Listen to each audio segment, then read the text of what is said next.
Hello, Blake Bruning here from Trinity Whip Co, and today we're going to be going over the reverse overhead crack. Now, the reverse overhead crack, I would say, is one of the more frustrating whip cracks you'll learn that still use the reverse momentum in a nice swing arc. A lot of people have a lot more problem with this one, and I would say that the prerequisite for this one would definitely be the overhead crack, but also the sidearm flick, because the overhead crack lets you understand it better, but the sidearm gets you already kind of flinging it in the direction you want to fling it. And even though you're learning these one at a time, eventually it might be a lot easier to learn these two at a time, and the come off of a crack to go into it. And this might be one of the ones where it's better to do that. Now, this is very important when learning double-handed whip routines like the Gueensland Crossover. Let's go and give it a few cracks, and we'll break it down a little bit. This is the reverse overhead crack.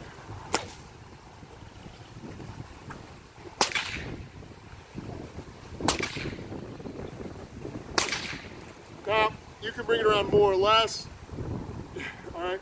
The overhead crack is this. So the reverse overhead crack does the same thing, but instead of being palm down, where it feels a lot more natural, like you're throwing a frisbee, it's palm up, throwing it this way. And to try and hit that horizontal cutback can be a problem. Like the overhead, I mean, you could bring it straight over the top of your head and crack it. When you start doing double-handed routines, the overhead may be more at an angle. The reverse overhead may be more at an angle too, but it helps with two whips cracking at once. With this, you need a nice full swing around on the horizontal plane. I'm not a big fan of doing this to generate it, like swing a few times to get the momentum as you bring it back. I think it can be harder for a rookie, even though it should be easier to get the plane going. It's harder to figure out, okay, and now I turn it. It'd be a lot better for them to just bring it up and bring it back. Like the overhead, a lot of times because of a poor arcs where they get hit, or they don't wait long enough to bring it forward. But if you wait long enough to bring this one forward, you can see it over here, it'll never actually come down, and when it cracks forward, be where it could catch my head. It's over here when I cast it forward. Alright? So if you can see it, it goes over here, so even if I cast, I'm going to try to slow down a little more, get my hand away, it's not going to hit my head because I'm not doing this. I'm not bringing it up, but prematurely bringing it forward, which could cause that. And like the overhead, as I said, you bring it around a little more, so when I crack, it will actually not be over my head with the back of the thumb before it comes down. The overhead is the reverse overhead is definitely a lot more frustrating because it kind of does, it's not only the overhead and reverse, but it's like the cattleman's crack to the reverse cattleman's crack. It's cracking in a different hand tilt or direction than you're used to.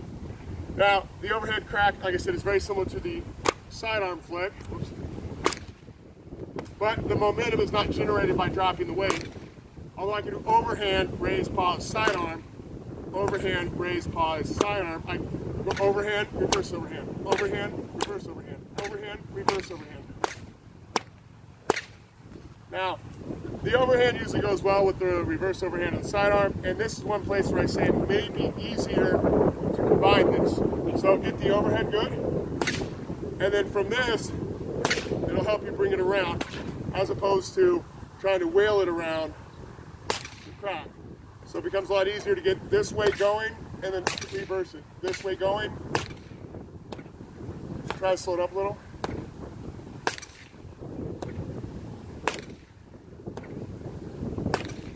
Now, this is the reverse overhead crack. Definitely a fundamental whip crack when you're doing things in crossover and other good combinations.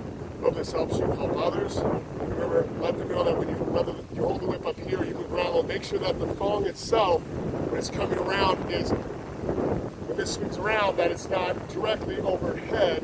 When you crack it, whichever way you're swinging it, let it come past it a little bit, so that when you cast it, it'll actually be in front of you, and it'll never actually travel coming down on the back of you. It's already kind of past your plane when it leaves. Again, I hope this helps you to help others, and I hope it helps spread the excitement of whip cracking. If you don't have a nice whip group, find a whip group. If you can't find a whip group in the area, start one.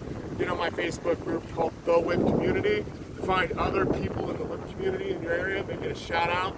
You know, everybody comes 30 minutes away or an hour away. You can meet up somewhere locally in a park, and you can help each other get better, experience the whips they have, and find see new craftsmen that you haven't seen before, or links of whips or style whips you maybe never played with, and it sure beats spending, $400 or $500 a pop just to find a whip. You realize this isn't exactly what I want, or I don't really like this guy's style. I'd like it to be a lighter. Or if I do buy from this guy, now that I know his weight, I can tell him I want this lighter or heavier or longer or whatever. My name is Blake Bruning, Trinity Whip Co. God bless and have a wonderful day.